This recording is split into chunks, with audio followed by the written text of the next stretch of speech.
my work is to walk along with and then make sure that that person receives the care they need very consciously, and to step into their own self-authority, self-acceptance, self-love, and empowerment. Martians landed? Yes. Wearing Prada suits? Yes. Drinking Henry's seltzer? Yes. Chewing juicy fruit? Yes, and? Your branding here? Yes, brand. Your message here? Yes, and? A verse about? Yes. Your product here? Yes. I'm Hirsch Redford. Yes, and? I'm a message therapist. Yes. And I have a podcast. Yes, brand. That's right, that's it. Yes. We'll help you fix the world. Yes. Or your bottom line. All right. Your bottom line. Get it. I get it. Welcome to the Yes Brand Podcast.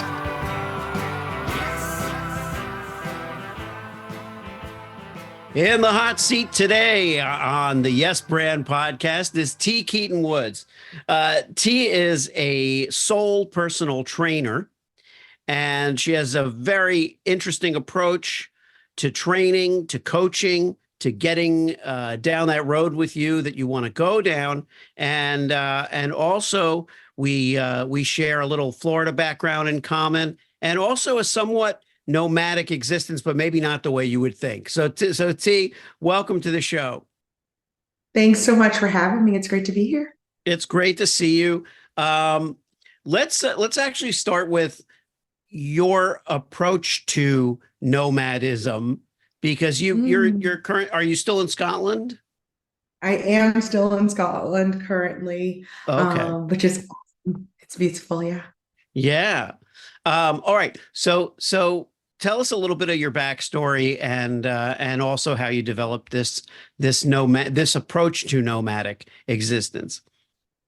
Yeah, so I think when we spoke before, I kind of talked about being a slow mad. I don't interact with other expats or nomads when I'm traveling. And I only go into places where it can pour into me and I can pour back into it. So who are the locals? Where do they eat? What do they do? If I'm going to go see anything, do anything, I never approach the places I go to like a tourist. I find a coffee shop or a bar or something that I like, and then someone who works there say, "Hey, make me a list of your favorite things.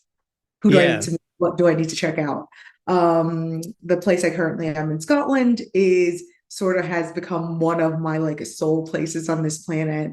I have a lovely community here that I am deeply connected to and love very dearly. So coming back here a couple of weeks ago was really nice, and it's nice to be here for a couple of months, just saying, "Hey guys, what's happening? What's, present?"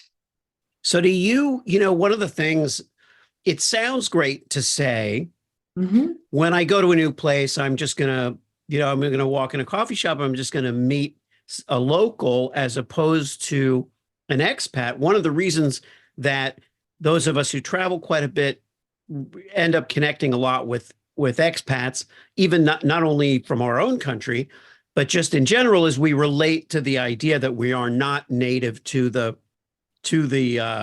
environment that we're entering. So where do you get the confidence and the comfort level to do that? Because it's easier said than done, I think, to just kind of break into a new place. Deep curiosity. People bond to you when you ask them questions, when you're deeply curious about who they are and why they're on the planet. I have never met like a bartender or server or barista who didn't want to talk about the place they live and say, "Hey, yeah, go to this place up the road." And even if you don't become friends or whatever, the number of bits of paper I'll have in like the back of my phone, in like the case of like, "Oh, this band, this bar, this coffee house. Oh, this is where I get my bread," right? And it all starts with like, "Hey, can I ask you a question? I really like the vibe of this place. What do you think I should see while I'm here? I'm here for 2 weeks. I'm here for 2 months. Where should I see? Where should I go? What's the walk I need to take?" Is one of my favorite curiosities. And I mean, as a child, they said it was nosiness. I have now cultivated this deep curiosity. So it's not so much about confidence as caring deeply about like what do other humans see. Yeah.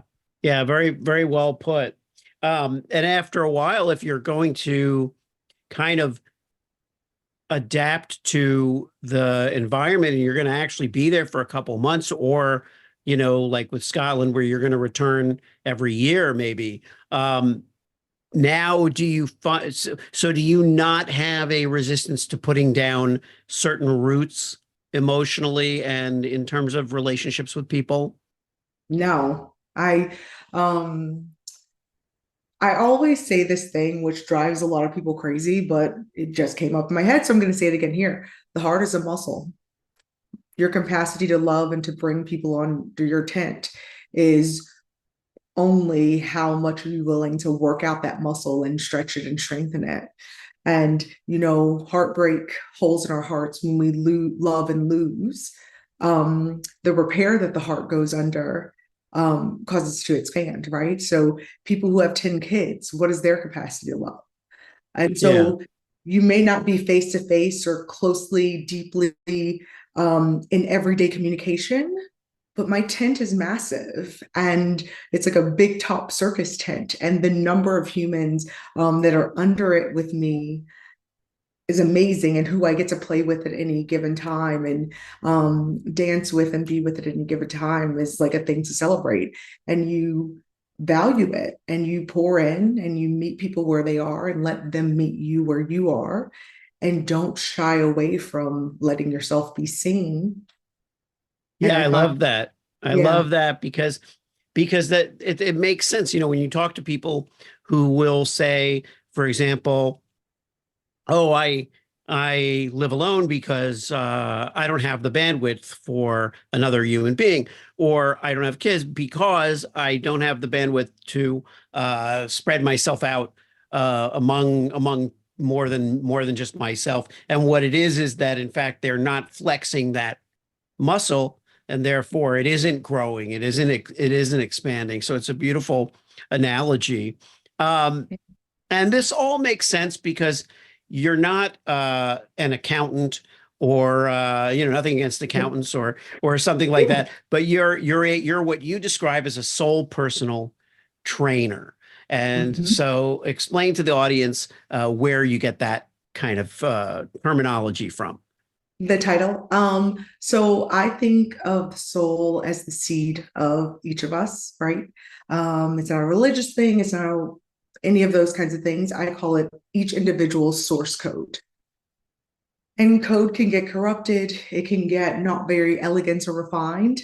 And I consider the work that I do to help and support, really, not even help, to support others really create the most beautiful piece of code they can for themselves and then operate it. And Yeah. so that is not like a fun, woo, we're going to party. It's like, oh, I've never trained a day in my life.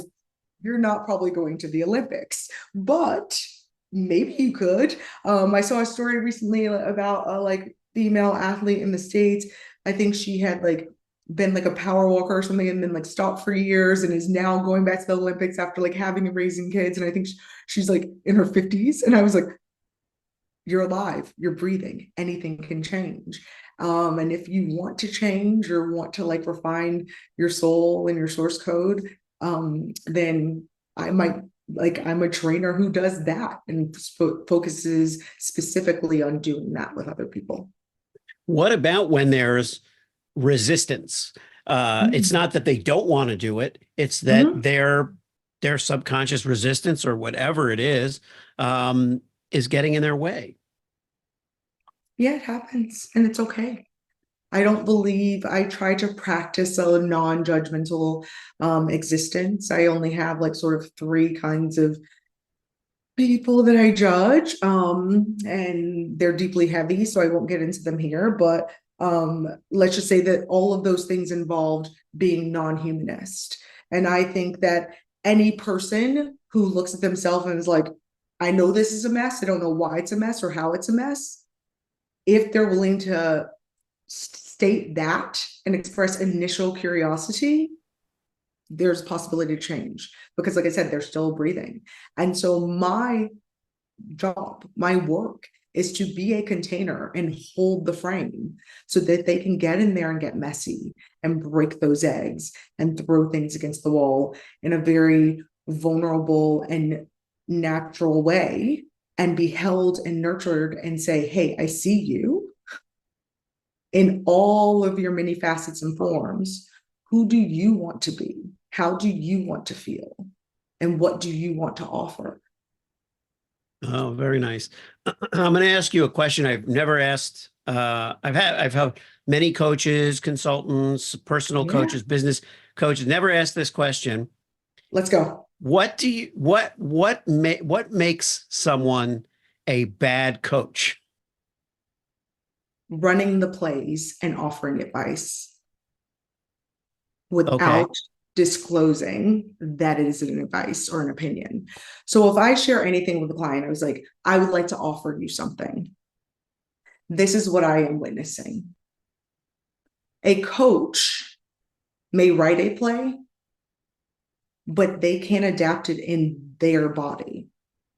Look at all the out of shape coaches there are in the world. Right. That Right. athlete, that human has to run that play. They have to make the adjustments for themselves.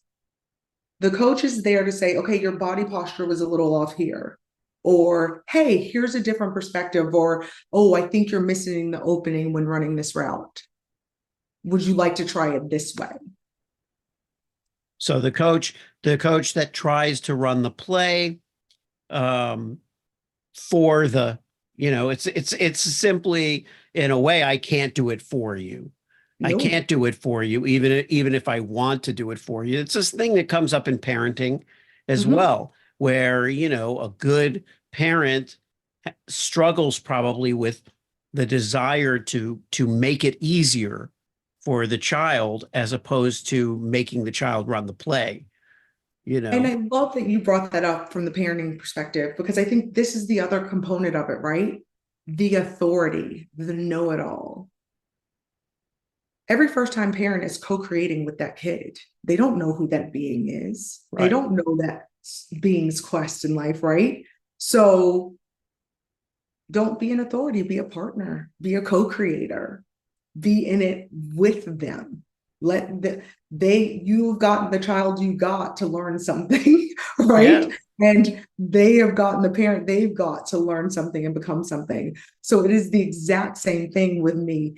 Every single person I have ever worked with, most of the people I've ever talked to, something in me moved. It may have been a single molecule, but something in you shifts because there's an exchange that comes with being present with another being. And that's what I like to dive in and deepen in and get curious about.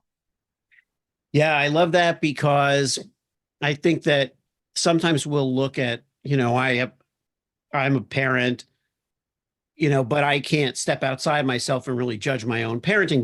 But I obviously have had the opportunity to observe a lot of other parent-child relationships. And one of the things I always marvel at is when there's a partnership of sorts at work, like you described, and the parent and the child interact in a way that is a co-creating, process.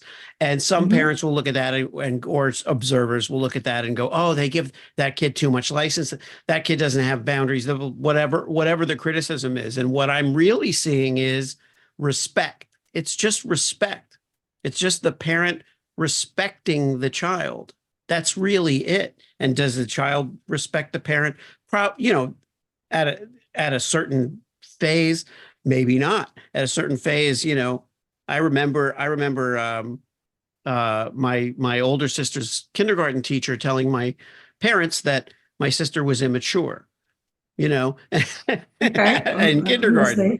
So I've said that before. I've said that before on the show, but it's kind of funny because it's like, yes, a 5-year-old is immature, but so when you're working with clients and they, you said when we talked the last time, you said something about walking the road with them, or Mhm. yeah. So describe what that looks like. Being a Sherpa. Yes, right. Um, Yeah, so maybe Sherpa. you've traveled the route, right? But you've never traveled it with this person before. Right. So, okay, I know there was like this pothole here, right? So I'm gonna walk just slightly in front of you, but along with you this whole way. And as I'm doing the walk, I may call out, hey, there's a pothole, mind your foot, or something. Or maybe I'm like, oh, this person needs to step in a pothole, but I'll be there to hold, like to reach out the hand to help them climb out of it, right? And then find out what the learning of stepping in that pothole is. Or like some clients need to know that somebody will have their back and call out, hey, pothole ahead. Some need to know like that there's somebody who will help raise them back up when they do fall. And so my work is to walk along with and then make sure that person receives the care they need very consciously and to step into their own self-authority, self-acceptance, self-love, and empowerment.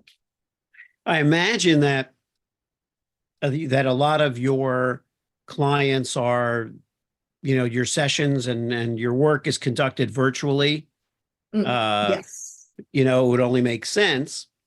Have you ever had in your travels a situation where you then you met people in real life and formed a client, coach relationship? Yes. And I will also say the whole reason I am doing this work, I don't like to use the phrase coach, the whole reason I am a, doing this a, particular kind of a work, just for personal myself. soul trainer, Yeah, but it's just like a thing I don't like to use for myself. So I try soul to be. personal trainer. Um, the only reason I'm doing it is because it is something I avoided for a really long time because the coaching industrial complex was something that I was like, ooh, it feels, it felt a little charlatan to me. Uh-huh. And I felt there was a lot of people there out there who weren't doing it with conscious care, compassion, um, curiosity, all the things I hope to bring to the table. So I was sitting at a bar with a friend, lots of sitting in bars, and she and I were having a conversation, and she was like, basically, would you work with me? And I was like, oh, I don't know. And I went home and I tried to go to sleep. And I did go to sleep and I sat up in the middle of the night and I was like, oh, I've been called. My grandfather was a preacher and none of us became like preachers or deacons. And I sort of say, Zoom is my pulpit. Um, and so this is my service calling. And so yeah, I meet people and they're like, hey, can we do this? And sometimes it's a yes. A lot of times it's a no, because I only work with specific type of individuals. And I've sort of honed a niche with who I think I can have the most impact with. Um, yeah, Well, let's talk about that a little bit. yeah. Niching and impact. That's Hmm. something that comes up a lot with Yeah. entrepreneurial people that are kind of creating their own business, whether they're Mhm. solopreneurs or entrepreneurs. But the idea that you need to find a niche, you need to niche down.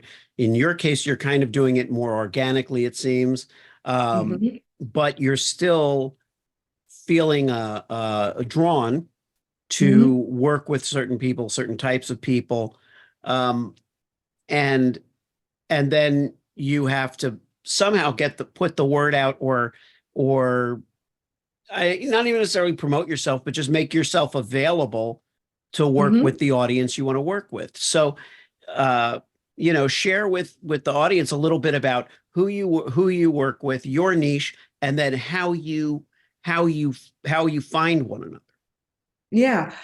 So I focus on artists, creatives, and entrepreneurs. Um, so artists, particularly because for me they're most important. I think what would life be without most songs, most books, most things. Like, ugh. But they're the people who really document the life and times which we live in. Yeah. And I never really want to experience history from a book. I want to hear it and experience it and feel it from the lens of the people who were living it. So that's why them. Creatives and entrepreneurs, they're the ones nexters. So I am deeply invested in dreamers and weirdos. And in the most positive perspective of that, like the guts that it takes to stand up and say, hey, I'm going to make something new. I'm going to found something. I am going to win an Oscar or a Grammy or a Brit or write a piece of music and like go to the world. The guts that takes, the just deep hunger and drive that takes fascinates me. I find it beautiful. And then you say, how do I find them? I mean, I get a lot of referrals. I do have a website. I talk to people like yourself from time to time, but I'm not very interested in being, hey, I'm T, I'm out like Yeah. that.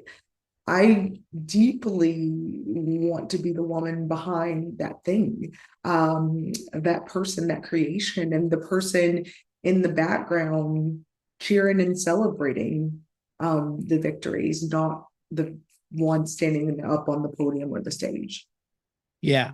Yeah. And that's interesting as well, because that's a whole separate side of one's personality. The Yeah. side that pushes us to the forefront, of something, because it can work both ways. We can have our own space and our own comfort zone in the center of a stage, and we can also have that feeling of play, holding space and playing the support role. And that's irrespective of what our job is, what our function is. Yeah. And then as far as working with artists, it's so fascinating to me because I told you this, in our other conversation. I said, oh, I've worked with artists for my whole career. And then eventually I realized that entrepreneurs, um, small business owners, these people are artists. Their artistry may be creating a new financial system, and maybe revitalizing, revising healthcare, and it could be all kinds of miracles that they're working artistically, but they're not necessarily painting, writing, performing. But and we've seen it in surgeons and people who are saving lives with very meticulous, very creative uh, Yeah. pursuits. So I applaud it, but I also relate to it because I I see the artist in them when I'm speaking to them, and quite Mhm. often being an artist is a kind of a lonely and challenging Yeah. world. What have you learned about the world of creativity and creative personalities? Um, so many things. The loneliness thing is weird and very real. Um, the way they see the world is so utterly fascinating. I'm like, uh, okay, sure. I just hear the hum of the refrigerator, but okay, I guess that's the base for a track, or oh, that gave you an idea for a valve or like a filter that must be created in this moment. Oh, okay, right. So that to me is amazing. I think the nuance of their witnessing is the thing that I've learned the most. The way they like observe and interpret sort of in lockstep with each other. It is not like an unpacked process. So it's like witnessing in a really large dynamic format and then doing the distillation process it all sort of happens together. Mm. And I just find that really fascinating. And I love to like be able to get inside and witness it and tinker with it. Yeah. And it's the imperfection of humanity, of communication, of creation, all these things that are, that don't follow the expectations. I won't even say rules, but just don't necessarily meet the expectations of ordered behavior, Yeah. and Yeah. and yet the most amazing things can come out of it. Um, so so so what I'd like you to do, I like to give my guests the last word in every conversation, but I do want you to share where people can find you, and also what you're working on, or what you would like to accomplish maybe in the next little while, or a goal you have, or something to inspire the listener, viewer out there, who also likely has a passion and a dream. Absolutely. Thank you for that. So you can find me at theteahive.com. I've recently started a new program where I'm doing some new training, and it's stretching me and growing me. And last week I said, I've been unmade. And the number of times I've gone through like a change and transformation in chrysalis is like oof, up there at this point. But there's something cellular that's like happening in this process. I'm expanding, and in this expansion that I'm going through, I'm realizing, oh, my boundaries are in different places. Oh, the dream has shifted. Oh, the quest has shifted. What I want to build has shifted. And I was asked a very similar question last Wednesday about formalizing it. And I said, no. And someone was like, okay, how could you just say no? I was like, I don't want to build something on a house of cards. I want to make sure the foundation is laid. And I don't want there to be cracks. So right now I'm dealing with composting onto my new soil to get it nice and fertile, to lay a new foundation to see what wants to merge and build. So that's my offer to the audience. Sometimes no, sometimes hold and be will allow you to do. Being action orientated, great, fantastic, wonderful, but it's not always what's true. So find your truth, find what you want to share, find what you want to do. And sometimes you need to simply sit and be with it. And then you're much more likely to be able down the road to build it. All right. If you liked the show, Yes, and it worked for you, yes, then subscribe and leave a yes, friend. 5-star review. Yes, friend. Tell all your friends. Yes, friend. Get your branding here. Yes, friend. Get your branding here. Yes, friend. Did I make it clear?